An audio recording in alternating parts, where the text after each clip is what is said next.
30 నిమిషాలలో నొప్పి లేకుండా వేడికోస్ స్వయం చికిత్స. ఆవేశ హాస్పిటల్, హైదరాబాద్. నమస్తే రమగారు. నమస్తే జయ. రమగారు, ఏదైనా చిన్న సిరీస్ స్టార్ట్ చేద్దామండి. బౌద్ధ జాతక కథలు. ఓ విదేహ రాజ్యానికి మహాజనకుడు అని ఒక రాజుగారు ఉండేవారు. ఈ విదేహకి అంటే మన సీతాదేవి తండ్రి. మిథిలా నగరం విదేహ. అక్కడ అందుకే కదా అమ్మవారిని సీతాదేవిని వైదేహి అంటారు. అవును, విదేహ నగరానికి చెందిన రాకుమార్తె కాబట్టి. అయితే ఈ విదేహ నగరానికి చేసిన రాజులందరికీ జనకుడు వాళ్ళ తాలూకు బిరుదం అన్నమాట. అలాగే ఉండేవి. అందరూ జనకుడే. మహాజనకుడు రాజుగా ఉండేవాడు. ఆయనకి 2 కుమారులు. అరిష్ట జనకుడు, పోల జనకుడు. వెనకాల జనకుడు అనేది ఉంటుందా రమగారు? వాళ్ళ ఇంటి పేరులాగా అనమాట. బాగుంది. అరిష్ట జనకుడు, ప్రోల జనకుడు. అయితే ఏమైందట, ఈ మహాజనకుడు మరణానంతరము అరిష్ట జనకుడు రాజయ్యాడు. ఆయనకు పట్టప్రాణి కూడా ఉండేది. అయితే ఈ ప్రోల జనకుడు ఏంటంటే తన అన్నయ్యని దింపేసి తను గద్దెనెక్కాలని అతని కోరికగా ఉండేది. కొంతమంది స్నేహితుల్ని కూడగట్టుకుని రహస్యంగా సమాలోచనలు చేసేవాడు. ఏ సమయంలో అరిష్ట జనకుడిని దింపేద్దాము అని మాట్లాడుకుంటూ ఉండేవారు. అయితే ఆ రోజుల్లో గూఢచర్యం చాలా గట్టిగా ఉండేది. వీళ్ళకి గూఢచారులు ఉండేవాళ్ళు, వార్తలు వచ్చేవి. కానీ అరిష్ట జనకుడికి ఒక ప్రీతి తమ్ముడంటే, అండ్ అంత నమ్మకం లేదు. ఓకే, వాడేం చేయలేదు, చిన్నపిల్లాడు, ఏదో సరదా పడతాడు. వాడేం చేస్తాడు, అలా నమ్ముతాడు. చాలా మంది అన్నదమ్ములు ఇప్పుడు కూడా మనం అలాంటి వాళ్ళని చూస్తాం చేయాలి. అవునండి. వాళ్ళ తమ్ముడు మెతకవాడని, అమాయకుడని, వాడికి ఏం తెలియదని, చిన్నపిల్లాడని భావిస్తారు. వాడు ఏమైనా చేసినా సరే తెలియక చేశాడు అనుకుంటారు. భలే సర్దుకుంటారండి. భలే సర్దుకుంటారు. నేనే డజన్ల కొద్ది అన్నదమ్ములు చూశాను చేయాలి. ఎంత సర్దుకుంటారో ఆ తమ్ముళ్ళని. వాడు ఏం చేసినా సరే తమ్ముడిని వదిలిపెట్టరు. ఆ తమ్ముడు అంత ప్రీతిగా ఉండే అన్నయ్యని ఏదైనా చేసేస్తారు. అక్క చెల్లెల్లో ఉండదా రమగారు ఇది? అక్క చెల్లెళ్ళలో కూడా ఉంటుంది. చెల్లెళ్ళు సంవత్సరంన్నర చిన్న చెల్లెళ్ళని కూడా చిట్టి పిల్లలుగా ట్రీట్ చేస్తారు. చిన్న పిల్ల, దానికి ఏం తెలియదు అనుకుంటారు. ఏమర్థం గ్యాప్ ఉన్నా సరే. అవును, వీళ్ళు ఎంత పెద్ద ఎక్కడున్నా సరే ఆ పిల్ల చిన్నపిల్ల, దానికి ఏమి తెలియదు. చిన్నది అమాయకురాలు. కానీ చిన్నది అమాయకురాలు అసలు కాదు. అయినా సరే వీళ్ళు అలాగే అనుకుంటారు. 10 ఏళ్ల గ్యాప్ ఉన్న చెల్లెళ్ళతోటి పోటీ పడతారు జయ చాలా మంది. కానీ ఈ సంవత్సరం గ్యాప్ ఉన్న చెల్లెళ్ళతోటి పోటీ పడకుండా దాని చిన్నపిల్లని, దాని బేబీగా చాలా ముద్దుగా చూసుకుంటారు. నేను ఆ ఎక్స్పీరియన్స్ లో ఉన్నాను. నాకు అలాంటి ఎక్స్పీరియన్స్ లేవు ధరమ్మ. నేను మా ఇంట్లో చిన్నదాన్ని కదా, ఎంత ముద్దుగా చూసుకుంటారంటే మక్కలిద్దరు. వాళ్ళ పిల్లలు ఎలాగో నేను కూడా అలాగే. ఇప్పటికీ కూడా చిన్నది, దానికి ఏం తెలియదు, అదే వర్షంలో ఉంటారు. అదే అంటే అవి నాకు ఉంటాయి, ఆ గారాభం అనమాట. అవి నాకు కూడా ఉంటాయి. మిగిలిన వాళ్ళందరికీ లేని పెట్టుబడులు నా ఒకదానికే అంతే. సాగుబాటు, పెట్టుబడులు అన్నీ ఉంటాయి. అయితే ఈ అరిష్ట జనకుడు నమ్మేవాడు కాదు. నమ్మక జాగ్రత్త పడల. జనాలు చెప్పింది దాని మీద దృష్టి పెట్టి తమ్ముడిని అరికట్టినా, అదుపులో పెట్టినా, లేదా కొంచెం జాగ్రత్త పడినా బాగుండేది. ఆయన అరికట్టలేదు, అదుపులో పెట్టలేదు, జాగ్రత్తను పడక ఒకనాటి రాత్రి అరిష్ట జనకుడు సంహరింపబడ్డాడు. అయ్యో. ద్వంద్వ యుద్ధం లాంటిది ఏదో చేసి మోసం చేసి అన్నయ్యని సంహరించేశాడు. ప్రోల జనకుడు రాజయ్యాడు. అయితే ఈ అరిష్ట జనకుడు మరణించే నాటికి ఆయన భార్య పట్టపురాణి గర్భవతి. 7-8 నెలలు వచ్చేసినాయి ఆవిడికి. ఆవిడ ఏం చేసింది, ఎప్పుడైతే ఆయన సంహరింపబడ్డాడు అని వార్త తెలిసిన మరుక్షణం పాత బట్టలు కట్టుకుంది. వాళ్ళ పుట్టింటికి వెళ్ళటము అవి ఏమీ చేయలే. ఆవిడ పారిపోయింది అక్కడి నుంచి. పాత బట్టలు కట్టుకుని, మాసిపోయిన బట్టలు చూసుకుని కట్టుకుని, బోళ్ళంత నగ నాణ్యాలు ఒక పెద్ద వెదురు బుట్టలో 30 నింపేసి, పైన కొన్ని మాసిన బట్టలు పడేసుకుని, ఒక రహస్య ద్వారం గుండా ఆ బుట్ట నెత్తి మీద పెట్టుకుని నడిచి బయటికి వెళ్ళిపోయి, గుర్తుపట్టకుండా తన గర్భంలో ఉన్న శిశువుని రక్షించుకోవటం కోసం. ప్రోలజనకుడు ఊరంతా వెతికిచ్చాడు కానీ ఆవిడ ఎక్కడా దొరకల. పైగా ఆవిడ రహస్య ద్వారం గుండా వెళ్తుంది. స్త్రీలు వస్తే కానీ అంతఃపుర రహస్యాలు బయటపడవు. ప్రోలుడికి వివాహం కాల అప్పటికి. ఆయన భార్య ఉంటుంటే అంతఃపురంలో ఉండే రహస్య ద్వారం పెళ్ళిళ్ళలోనే తెలుసుకుంటారు. రాణులకి చెప్పబడతాయి అవి. వాళ్ళకి చేసే తొలి బోధల్లోనే ప్రాణ రక్షించుకోవడానికి ఏం చేయాలి, పారిపోవాలంటే ఏం చేయాలి అవన్నీ చూపిస్తాను. రాణి రాలా, అతనికి తెలీదు. ఈవిడ రహస్య ద్వారం గుండా వెళ్ళిపోయింది బయటికి. ఈ వెళ్ళి వెళ్ళి వెళ్ళి వెళ్ళి నడుచుకుంటూ ఊరు బయటికి వెళ్ళిపోయింది. ఈవిడికి ఏదైనా ఊరు వెళ్ళిపోవాలి, ఈ ఊళ్ళో ఉంటే సేఫ్ కాదేమో అనిపించింది. ఆవిడ ఎవరో మాటలు, అంతఃపుర స్త్రీలు వాళ్ళు మాట్లాడుకుంటుండగా కాలచెంప అనే ఒక పట్టణం, ఒక గ్రామం పేరు వింది. అది ఎక్కడో, అది ఎక్కడికి వెళ్ళాలో ఎలా వెళ్ళాలో తెలియదు. కానీ ఆ గ్రామంలో ఉన్న వ్యక్తులు మంచివాళ్ళని, ఆశ్రయం దొరుకుతుందని నమ్మింది ఆవిడ. అంటే ఆ కాలచెంప గురించి వాళ్ళు చెప్పుకున్న మాటల్లో ఆవిడకి అలా అర్థమైందనమాట. మనం కూడా అలాగే కొన్ని అవునవును. ఒక ఫ్యాసినేషన్ ఏర్పడుతుంది. సరే ఏమైంది అని నడిచిపోతూ ఉంటే నడిచి వెళ్ళింది, ఒక చోట కూర్చుంది. బుట్టెక్కడ మోస్తుంది ఆవిడ, రాణిగారు, పైగా గర్భాలతత్వం, కడుపుతో ఉంది పాపం. సరే కూర్చుంటే ఒక బండి వాడు వెళ్తున్నాడు. ఓ అక్క ఎక్కడికి పోతున్నావు అని అడిగాడు. అడిగిపోతున్నా కాలచెంప వెళ్ళాలయ్యా అనగానే, నేను ఆధారనే పోతున్నా, గంప బండి మీద పెట్టుకో, మెల్లిగా ఎక్కు, నేను దింపుతాలే, ఇంత బరువు వేసుకుని నేను నడుస్తావు, ఓపలేని దానివి అన్నాడు. వేల వేల దండాలు పెట్టుకుని ఆ బుట్ట ఎత్తుకుని తర్వాత మెల్లిగా అతను చిన్న పీట లాంటిది వేస్తే ఆ పీటకి ఎక్కి బండి మీద కూర్చు. ఆహారం లేదు, పాడు లేదు పాపం. ఆ బండి నడిచి నడిచి నడిచి ఒక 2-3 గంటలకి కాలచెంప నగరం చేరి ఊరికి చేరాక బండివాడు రోడ్డు మీదే, ఎవరింటికి వెళ్ళాలక్క అన్నాడు. అనేసరికల్లా గ్రామాలకి చావళ్ళు ఉంటాయి, సావడి దగ్గర దింపేయి, మా వాళ్ళ ఇల్లు అక్కడేనా, ఇల్లు తెలీదు, గ్రామ సావడి దగ్గర దిగేసింది.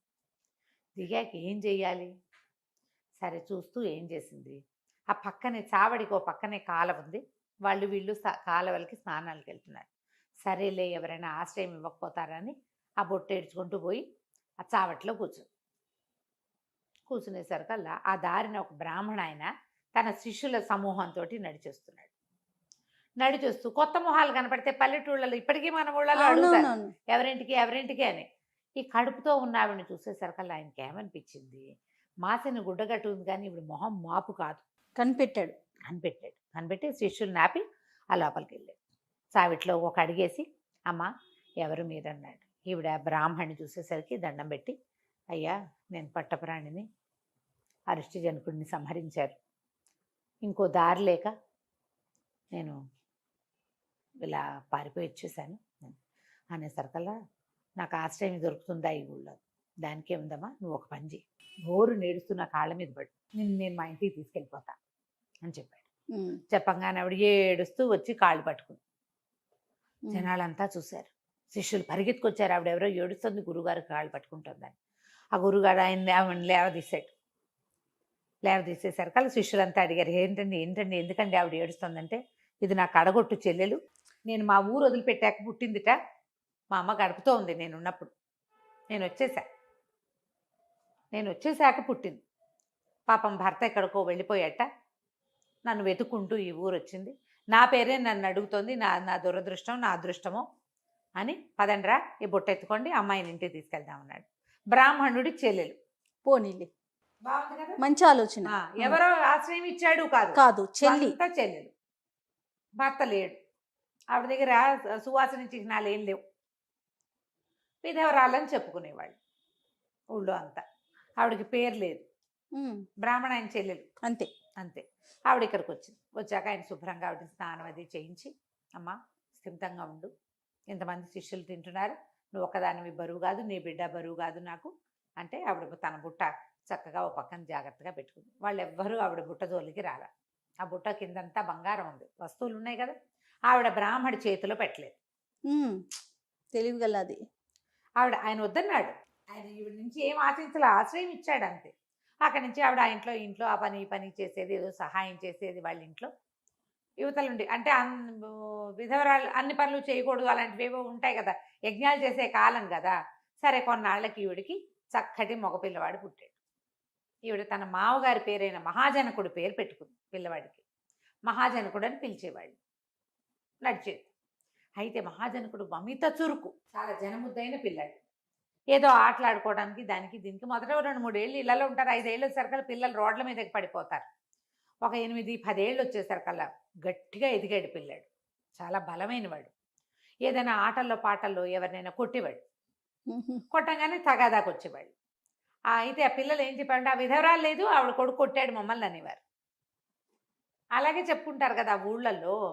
ఈ విధవరాలు కొడుకు అని 5-6 సార్లు విన్నాక 9-10 ఏళ్ళు వచ్చేసరికి పిల్లాడికి ఏమనిపించింది, విధవరాలు కొడుకుని సరే, ఈ విధవకి ధవుడు ఎవరు, మా నాన్న ఎవరు అని ప్రశ్న వచ్చింది. వాడికి 11-12 సంవత్సరాలకి తల్లిని అడగగలిగాడు. తండ్రి గురించి. అడిగాడు. 12 ఏడు వచ్చేసరికి, అమ్మ నీ భర్త ఎవరు, నా తండ్రి ఎవరో చెప్పు, నువ్వు ఎక్కడి నుంచి ఈ ఊరు వచ్చావు. ఆవిడ బాగా ఆలోచించి మెల్లిగా అది కొడుకుని చెట్టు కింద కూర్చోబెట్టుకుని, నాయన నువ్వు అరిష్టి జనకుడు కుమారుడివి, నువ్వు ఆయన రాజు, నీ బాబాయ్ ఇతను నీ తండ్రిని సంహరించి రాజు అయిపోయాడని చెప్పేసరికి వాడికి పిచ్చి కోపం వచ్చేసింది. నేను కదా రాజ్యం చేయాలి అక్కడ, అరిష్టి జనకుడు మరణిస్తే ఆయన కొడుకు రాజు అవుతాడు, తమ్ముడు ఇట్లా రాజు అవుతాడు, అది నాది రాజ్యం అయినా వీరభోజ్యం. ప్రోలజనకుడు అరిష్టి జనకుడిని చంపేశాడు, రాజు అయ్యాడు. ఇప్పుడు నేను ప్రోలుని చంపుతా, నేనే రాజు అవుతా కదా. అప్పుడు ఎవడు చంపితే వాడే రాజుని, ఎవడు చంపితే వాడే రాజు. అక్కడి నుంచి ఏమన్నాడమ్మా, నేను విదేహం జయించదలుచుకున్నాను, నీ దగ్గర ఏమన్నా సొమ్ము ఉందా అన్నాడు. ఆవిడ తన పాత తాటాక బుట్ట బయటికి తీసింది, ఆ వెదురు బుట్ట. పై బట్టలు తీస్తే అడుగునంతా బంగారమే. ఆ వస్తువులన్నీ తీసుకున్నాడు అతను. బ్రాహ్మడికి వీడుకోలు చెప్పాడు. సొమ్ము చేసుకుని కొంతమంది సైనికులను ఏర్పరచుకుని నేను ప్రోలుడి మీదకి వెళ్తానన్నాడు. ముందు విదేహాన్ని గురించి అంతా తెలుసుకోవడం కోసం ఇక్కడి నుంచి ఈ ఊరు నుంచి బయలుదేరి అలా వెళ్ళాడు. వెళ్ళి విదేహ నగరానికి చేరాడు. సరిగ్గా ఆ మహాజనకుడు ఏ రోజైతే విదేహ నగరానికి చేరాడో అదే రోజున ప్రోలుడికి పెరాలసిస్ వచ్చిందట, పక్షపాతం వచ్చి పడిపోయాడు. ఆయనకి సంతానం కలగల. ఆశకి అన్నయ్య ఆస్తిని ఆక్యుపై చేశాడు, తను రాజు అవ్వాలన్న కోరికతో. వివాహాలైనా పిల్లలు లేరు. ఈయన ఎప్పుడైతే మంచానబడి మరణాసన్నుడుగా ఉన్నాడో, సరే ఏమనుకున్నారు, ఇప్పుడు మనకు రాజు కావాలి, ఎవడో ఒకరిని తీసుకోవు, దీనికి ఒక పద్ధతి ఉందని ఏం చేశారట, రాజుగారి యొక్క రథం ఉంటుంది కదా, మన పంచకళ్యాణి గుర్రాన్ని ఆ రథానికి కట్టి దానికి ఛత్రచామరాదులు, రాజుగారి పాదుకలు, కత్తి, గర్వాలము అన్నీ అందులో పెట్టి రథాన్ని వదిలిపెట్టారు. ఆ రథం ఊరంతా తిరిగి ఆ పంచకళ్యాణి ఎక్కడైతే ఈ మహాజనకుడు ఒక తోటలో పడుకున్నాడో అక్కడికి వెళ్ళాలి. నుంచోగానే ఆ రథంతో పాటు మంత్రి సామంతులంతా తిరుగుతున్నారు. ఆ మంత్రి మహామంత్రి దగ్గరకు వచ్చి ఈ అబ్బాయిని పరీక్షించి మహాజనకుడిని, అప్పటికి ఇతను ఈ విదేహ నగరానికి వెళ్ళటానికి ఇతను కొంచెం శక్తియుక్తులు సమకూర్చుకోవడానికి ఒక 15 ఏళ్ళు అలా వచ్చినాయి. 3 ఏళ్ళు నడిచింది కథ. ఈ దగ్గరకు వచ్చి చూసి రాజలక్షణాలు ఉన్నాయి పిల్లవాళ్ళు, చక్రాలు ఉన్నాయి కాళ్ళల్లో, శంఖ ఉండాలి, అవి ఏవో లెక్కలు ఉన్నాయి. అవి చూసుకుని రాజలక్షణాలు కనపడుతున్నాయి, సాముద్రిక లక్షణాలని నిద్రలేపి, నాయన నువ్వే ఇవాళ నుంచి విదేహకి రాజు, నీ పేరు ఏమిటంటే మహాజనకుడు అన్నాడు. నిర్కాంతపోయారు వీళ్ళు. మహాజనకుడు రాజ్యానికి మళ్ళీ మహాజనకుడే వచ్చాడు. ఇతను లేచి నిలబడేసరికల్లా సమున్నతాకారుడు ఆ పిల్లవాడిని చూసేసరికి వాళ్ళు ఆశ్చర్యపోయారు. చూసిన మొహం ఇది. తల్లి తండ్రి ఎవరు అన్నీ కనుక్కొని ఆశ్చర్యపోయి పరమానందాన్ని పొంది అతన్ని తల్లిని కూడా తీసుకొచ్చి రాజుని చేశారు. క్రమంగా రాజు చక్కగా స్థిరపడ్డాడు. శీవలిని అనే ఒక ఆవిడని, శీవలీదేవి, ఆ శీవలి అనే ఆవిడని పెళ్లి చేసుకున్నాడు. హాయిగా అద్భుతంగా రాజ్యం చేసుకుంటున్నాడు. ఎంతో బాగుంది జీవితం. అయితే ఏమైంది, ఒకనాడు ఆయనకి తోటలు చూద్దామని మనసు అయ్యింది. మన దేశంలో పళ్ళ తోటలు అవి ఎలా ఉన్నాయి, ఎక్కడికైనా వెళ్ళి చూద్దాం అనుకున్నారు. భార్యా సమేతుడిగా తోటలన్నిటిని చూస్తానని ముందే కబురు చేశాడు. పరివారం అంతా బయలుదేరి. రాజుగారు వెళ్తాడంటే ఆయన ఒకడే ఎందుకు వెళ్తాడు, ఛత్రం చామరం పుచ్చుకుంటారు. మంత్రులు, సామంతులు, సేనాధిపతులు, దండనాయకులు, అంగరక్షకులు, గుంపు గోవింద బోళ్ళంతా తయారవుతారు. వీళ్ళంతా బయలుదేరితే ఒక పెద్ద తోటలోకి ప్రవేశించారు. 2 పెద్ద గున్నమావిడి చెట్లట, ఎంత ఆకర్షించినాయి. కొన్ని చెట్లు భలే అందంగా కనపడవు. ఆ అందమైన గున్నమావిడి చెట్లలో ఒక చెట్టు నిండా కాయలేనట. రెండో చెట్టు పచ్చగా కళకళలాడుతుంది కదా, దానికి ఒక పూత పిందె కాయ ఏమీ లేదు, మొగ చెట్టు. అది నేనేం చేశాడు, ఆ చెట్టు చూసి దాని సంతోషం పట్టలేక దాన్ని కావలించుకున్నాడు. ఆ పళ్ళన్నిటిని ముట్టుకున్నాడు. అక్కడి నుంచి ఒక పండు కోసి ఆ చాకుతో, ఆయన దగ్గర పిడిబాకు ఉంటుంది, చాకుతోటి ముక్క కోసి తిని ఎంత బాగుంది అని పరమానందంతో పదే పదే ఆ చెట్లను చూస్తూ ముందుకెళ్ళిపోయాడు. ఎప్పుడైతే రాజుగారి ఈ చెట్టుకాయ కోసుకు తిన్నాడో ఆ వెనకాల వస్తున్న పరివారం అంతా పరమోత్సాహంగా చెట్టుకాయలన్నీ తుంపేశారు. ఆ ఉత్సాహాల్లో పైకెక్కి దిగేటప్పుడు కొమ్మలన్నీ విరిచేశారు. ఈయన తోటలన్నీ చూసుకుని తిరిగి వచ్చేసరికల్లా బోసిగా అందవిహీనంగా తయారైన చెట్టును చూసేసరికి నిర్ఘాంతపోయాడు. అన్ని పళ్ళతోటి అంత అద్భుతంగా ఉంది, ఇలా అయింది ఏంటిది. పక్కనున్న గున్నమావిడి చెట్టును చూస్తే అది అలాగే ఉంది, దాన్ని ఎవరు ముట్టుకోలేదు. ఆయనకి ఏమనిపించింది, సమృద్ధి ఉంటే కదా ఇలా ఉంటుంది, ఇది వద్దు, నాకు ఏ సమృద్ధి వద్దు, సన్యసించాలి నేను అనుకున్నాడు. అయ్యో, సన్యాసం తీసుకో, బోధిసత్వుడు. అదే ఇక సన్యాసం తీసేసుకుందాము అని నిశ్చయం చేసుకున్నాడు. ఆ వెళ్ళిన తర్వాత ఇంకా వెనక్కి వెళ్ళిపోయాక ఆయన ఎవరితోటి మాట్లాడేవాడు కాదు. మేడ మీద ఒక్కడే కూర్చుని ఉండేవాడు. 4 నెలలు గడిపాడు అట్లా. నిశ్శబ్దంగా అయిపోయాడు. రాణులకి పెద్ద అర్థం కాల ఆయన ఏ దిగుల్లో ఉన్నాడు అని.